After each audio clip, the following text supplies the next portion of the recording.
Assalamualaikum warahmatullahi wabarakatuh. Bismillahirrahmanirrahim. Alhamdulillahirabbil alamin. Wassalatu wassalamu ala asrofil mursalin wa ala alihi washabbihi ajmain. Amma ba'd. Tiada kata yang lebih indah melainkan lantunan syukur kehadirat Allah Subhanahu wa taala, Rabb pencipta alam semesta ini. Atas limpahan rahmat dan karunia-Nya pada kesempatan siang hari ini kita masih diberikan nikmat iman, nikmat Islam, nikmat sehat, dan nikmat kesempatan, serta diringankan langkah kakinya menuju masjid dalam rangka melaksanakan sholat Jumat di masjid yang kita cintai ini. Salawat serta salam marilah kita senantiasa curahkan pada junjungan kita Nabi besar Muhammad SAW beserta keluarga dan sahabat-sahabatnya serta pengikutnya sampai akhir zaman.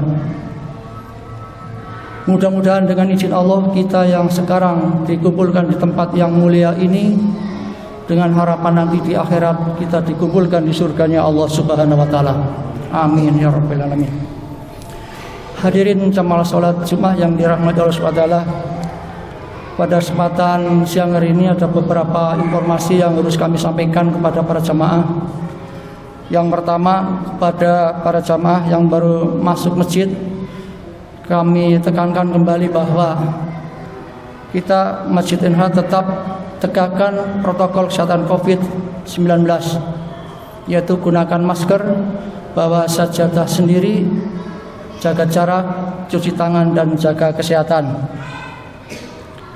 Bagi para jamaah yang membawa HP, tolong dinonaktifkan sementara waktu. Dan bagi anak-anak nanti apabila khotib naik mimbar, harap diam dengarkan khutbah.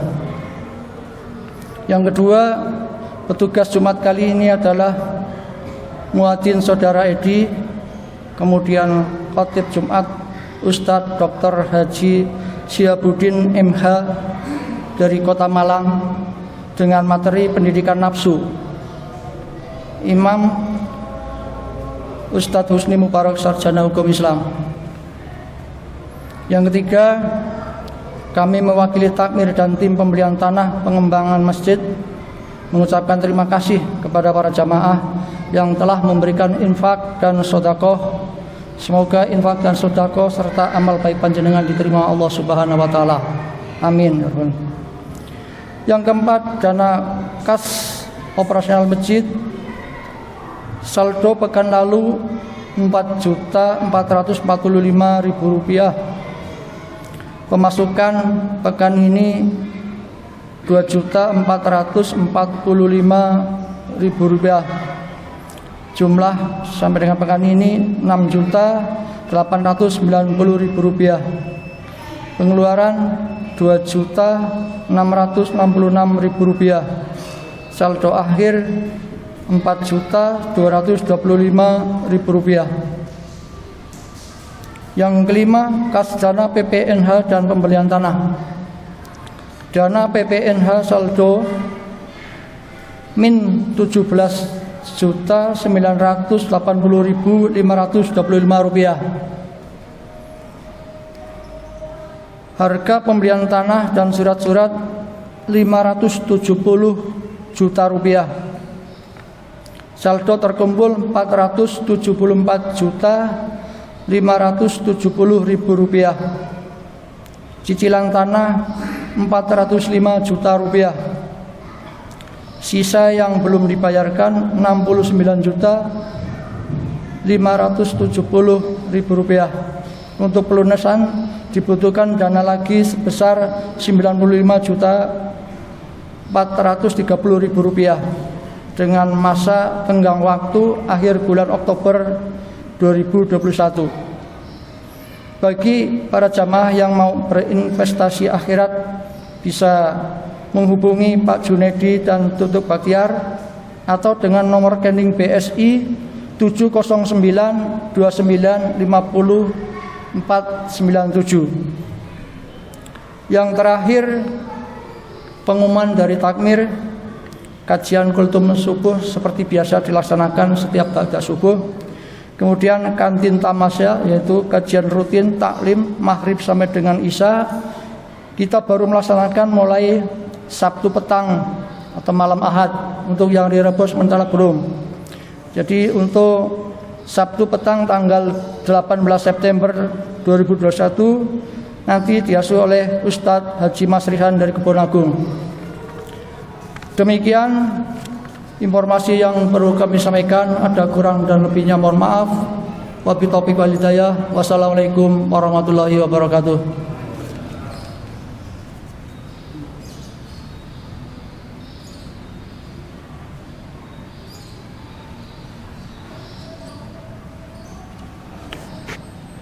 Bismillahirrahmanirrahim. Assalamualaikum warahmatullahi wabarakatuh.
Alhamdulillahilladzi yahdi man yasha ila siratim mustaqim walladzi yaghfiru liman yasha wa yu'adzibu man yasha wallahu ala kulli syai'in qadir. Asyhadu an la ilaha illallah wahdahu la syarika lah wa asyhadu anna Muhammadan abduhu wa rasuluh. Allahumma salli ala Muhammadin ibni Abdillah wa ala alihi wa ashabihi wa man tabi'ahum bi ihsanin ila yaumiddin. Fa ya ibadallah ittaqullaha haqqa tuqatihi wa la tamutunna illa wa antum muslimun. Qala Allah Ta'ala fi kitabil karim A'udzu billahi minasy syaithanir rajim wa nafsin wa ma sawwaha fa alhamaha fujuraha wa taqwaha qad aflaha man zakkaha wa qad khaba man dassaha. Jamaah Jumat rahimakumullah. Pertama, alhamdulillah syukur kita panjatkan kehadirat Allah. Karunia banyak telah diberikan pada kita, utamanya karunia iman dan Islam yang merupakan karunia besar. Tidak semua orang diberikan petunjuk, diberikan keimanan oleh Allah. Di muka bumi ini saat ini ada sekitar 8 miliar penduduk seluruh dunia. Tapi secara data yang beragama Islam sekitar 1,2 miliar, sehingga sebenarnya sedikit sekali. Oleh karena itu kita perlu bersyukur diberikan keimanan. Lebih khusus pada siang hari ini,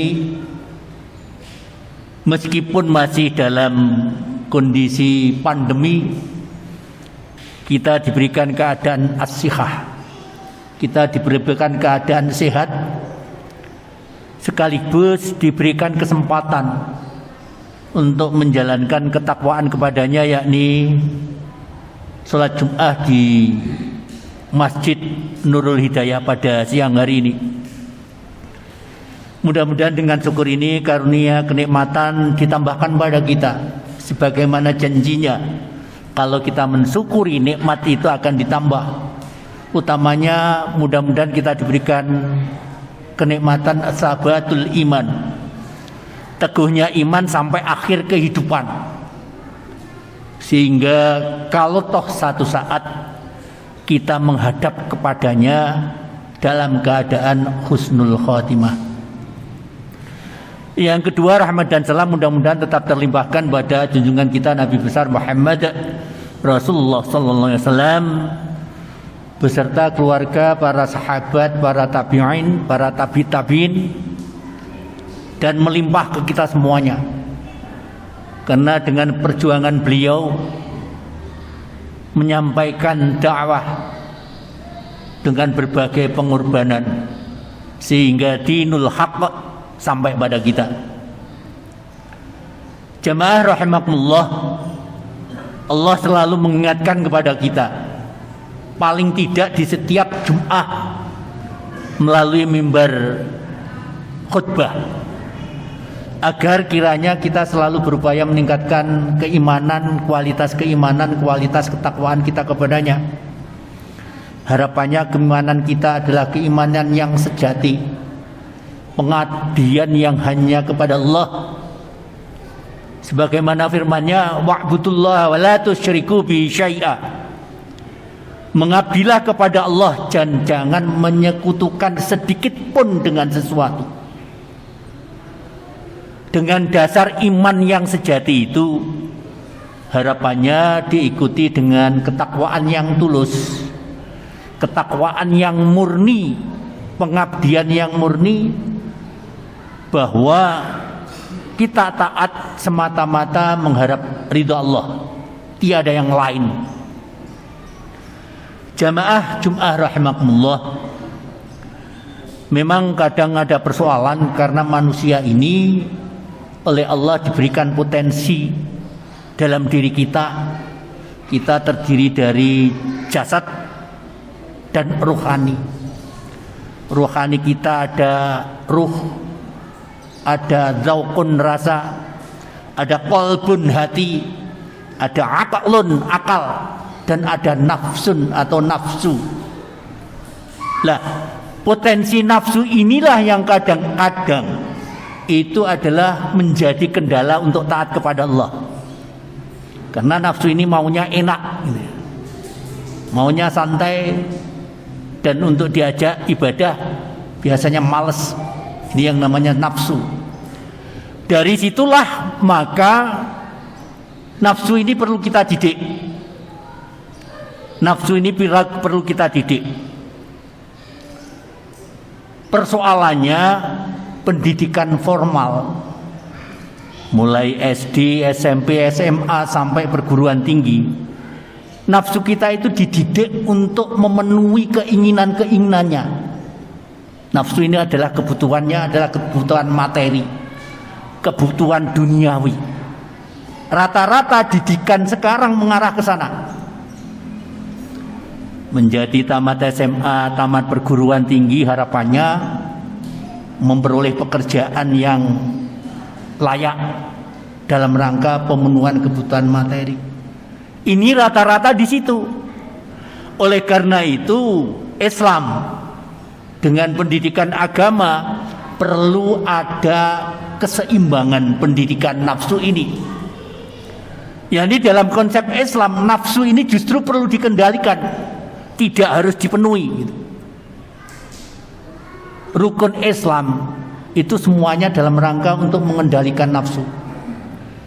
Kita diharapkan sholat dengan ungkapan sholat, rukuk, sujud, takbir dan sebagainya. Itu dalam rangka adalah untuk mendidik nafsu agar mentaati aturan Allah. Kemudian puasa itu justru agar nafsu itu bisa terkendali, ngempet untuk tidak dipenuhi. Dalam rangka apa ngempet untuk tidak dipenuhi itu? Ada sebagian harta yang kita infakkan. Yang kita infakkan yang wajib adalah zakat. Itu adalah dalam rangka mendidik agar nafsu tidak selalu kita turuti, keinginan-keinginan kita tidak turuti. Makanya Allah berfirman, wa nafsi wa ma sawwaha. Di diri kita ada potensi nafsu. Yang nafsu ini fa'alhamaha fujuraha wa taqwaha. Nafsu itu bisa dididik pada tingkatan untuk kebaikan dan bisa dididik pada tingkatan untuk berbuat jelek. Tetapi secara alami Allah menyatakan sebagaimana di surah Yusuf itu difirmankan, wa ma ubarri'un nafsa innan nafsa la ammaratun bisu illa ma rahima rabbi. Maka Yusuf mengatakan, saya tidak akan mengikuti keinginan-keinginanku. Innan nafsa la ammaratun bisu, karena nafsu itu cenderung mengajak jahat. Nafsu itu cenderung mengajak jahat. Nafsu makan, kepingin makan banyak, makan enak. Nafsu birahi kadang-kadang menyeleweng. Keinginan-keinginan itu cenderung ke sana. Illa ma rahima rabbih, kecuali nafsu yang sudah dalam rengkuhan kasih sayang Allah. Artinya apa? Nafsu yang sudah dididik dengan nilai-nilai Islam. Dididik jujur, dididik disiplin, dididik tablek. Karena kalau tidak dididik dengan kejujuran, luar biasa keinginan nafsu itu. Harta selalu kurang. Diberi 1 emas 1 gram, kepingin 2 gram, kepingin setengah kilo dan lain sebagainya. Itu keinginan-keinginan nafsu seperti itu. bahkan ibarat dunia itu diberikan masih tetap kurang. Itulah keadaan nafsu. Contoh yang paling mudah, nafsu tidak terdidik, maka dia mencari harta tidak halal, korupsi dan lain sebagainya. Itu gara-gara mengikuti nafsu, mengikuti keinginan yang tidak dididik dengan agama. Jamaah rahimakumullah, maka ayat berikutnya mengatakan qad aflaha man zakkaha. Kalau nafsu itu dididik mengarah kepada kebenaran, aflah, maka akan beruntung, maka akan menang. Wa qad khaba man dassaha. Tapi kalau nafsu itu diarahkan pada hal yang negatif, maka rugilah manusia itu. Jamaah Jumat rahimakumullah, oleh karena itu ada satu keberuntungan kalau kita nafsu kita kendalikan, kita didik dengan agama. Karena apa? Kalau nafsu ciri khasnya sudah terdidik atau belum dengan agama, ciri-ciri khasnya yang pertama, jika nafsu itu sudah terdidik, maka dia akan bisa merasakan lezatnya dan manisnya iman. Sedangkan bedanya orang beriman dengan yang tidak itu as-shalah. Kita bisa ngukur. Kalau kita sudah bisa merasakan nikmatnya sholat, lezatnya sholat, nikmatnya bersedekah, nikmatnya berinfak, itulah yang disebut dengan lezatnya iman. Dan dalam konsep Islam itulah yang disebut dengan jannatud dunya, itulah surga dunia. Jadi surga dunianya orang beriman dengan orang kafir beda. Kalau orang kafir surga dunia itu berfoya-foya, tapi bagi orang beriman pada saat beribadah, pada saat sholat, pada saat berinfak, pada saat berpuasa, itulah merasakan kenikmatannya. Dan Rasulullah menyatakan, maka capailah surga dunia itu. Karena kalau nanti itu di dunia belum pernah merasakan surga, maka sulit untuk memperoleh surga akhirat. Sehingga kejarlah nikmatnya iman, nikmatnya beribadah. Tentunya harapannya kalau sholat bisa khusyuk, kalau berpuasa sungguh-sungguh bisa merasakan bahwa itu adalah untuk pengendalian nafsunya, termasuk haji, termasuk zakat. Yang kedua, tanda kalau nafsu kita itu sudah terdidik dengan agama yang benar, maka rela dia berjihad di jalan Allah. Dia akan berani mengorbankan sebagian rezeki ataupun waktunya li'a'la kalimatillah untuk dakwah, untuk menyampaikan kebenaran. Sebagaimana firman-Nya, alladzina amanu hajaru wa jahadu fi sabilillah bi amwalihim wa anfusihim a'zamu darajatun indallah wa ulaika humul muflihun. Orang yang beriman mau hijrah. Hijrah itu terutama adalah pola pandang. Pola pandang dari kejaran dunia mengarah pada kejaran akhirat. Wa jahadu fi sabilillah, dan jihad di jalan Allah, bi amwalihim dengan hartanya, wa anfusihim dan jiwanya, a'zamu darajatun, itu adalah derajat yang agung indallah, menurut pandangan Allah. Yang ketiga, orang yang nafsunya sudah terkendali, sudah tidak kepingin memenuhi keinginannya, apalagi dengan barang yang tidak benar atau tidak halal, maka dia akan memperoleh izzatun nafs, jati diri, kemuliaan dirinya. Karena Inna akramakum indallahi atqakum.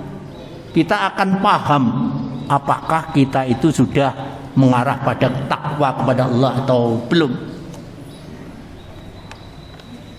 Yang keempat, tanda kalau kita itu adalah nafsu sudah terkendali adalah ghinan nafs, kaya jiwanya. Nafsunya kaya jiwa itu apa? Pertama, dia bisa qanaah. Apapun yang diberikan oleh Allah, apakah hartanya banyak, hartanya sedikit, jadi orang kaya atau orang miskin, jadi juragan ataupun jadi buruh, sama. Karena itu semuanya adalah perjalanan hidup. Itu yang disebut dengan qanaah. Maka sebagai wujud ghinan nafs, jiwa yang kaya, pertama ciri khasnya ketika bertambah ilmunya, bertambah tawadhu. Semakin pandai, semakin tawadhu, semakin sopan. Tapi kalau fakir nafs, nafsunya fakir, tambah ilmu, tambah titel, jadi sombong. Yang kedua, jika bertambah amal banyak, itu justru khawatir. Jangan amalku masih kurang, sehingga dia malu gitu. Tapi kalau jiwanya masih miskin, begitu amal itu bangga, kepingin ditunjukkan kepada orang lain, yang sering pula menjadi kedudukan riya, pamer gitu. Yang ketiga, ketika tambah umurnya, maka semakin berkurang ambisi terhadap duniawi. Sehingga kalau mempunyai harta, apalagi musim pembangunan masjid seperti ini, dia berusaha untuk hartanya diinfakkan, karena tidak kepingin menguasai. Kerja keras, hartanya banyak, tapi justru adalah untuk membantu dalam rangka dakwah. Yang keempat, ketika tambah hartanya semakin dermawan, semakin pemurah. Tapi kalau fakirun nafs, semakin kaya semakin pelit. Itu menunjukkan nafsu belum terkendali. Kemudian yang kelima, ketika tambah kedudukannya, dia semakin dekat dengan masyarakat. Tapi bagi yang fakir nafs, mempunyai jabatan, menjauh dengan masyarakat. Jamaah Jum'ah rahimakumullah, tanda orang nafsunya sudah terdidik, yang terakhir adalah sakinatun nafs, jiwanya tenang. Kenapa? Secara alami manusia itu innal insana khuliqa halu'a. Manusia itu cenderung bergejolak. Idza massahu syarru jazu'a. Kalau memperoleh kesulitan itu berkeluh kesah. Tapi pada saat memperoleh kenikmatan lupa diri. Itu pada umumnya begitu. Tapi bagi orang yang nafsunya sudah terdidik dengan agama baik, maka hatinya tenang. Sakinatun nafs. Kalau di dalam bahasa Al-Quran adalah nafsul mutma'innah, yang nantinya oleh Allah akan dipanggil, ya ayyuhan nafsul mutma'innah, irji'i ila rabbiki radiyatan mardiyah, fadkhuli fi ibadi wadkhuli jannati. Dan mudah-mudahan kita termasuk orang-orang yang sampai mencapai itu, nafsu kita terdidik sehingga nantinya perjalanan hidup itu selamat sejak di dunia sehingga sampai di akhirat, dan kita terbebas dari api neraka dan dimasukkan kepada surganya. Barakallahu li wa lakum fil Qur'anil azim wa nafa'ani wa iyyakum bima fihi minal ayati wadh-dhikril hakim. Aqulu qouli hadza fastaghfirullah innallaha ghafurur rahim.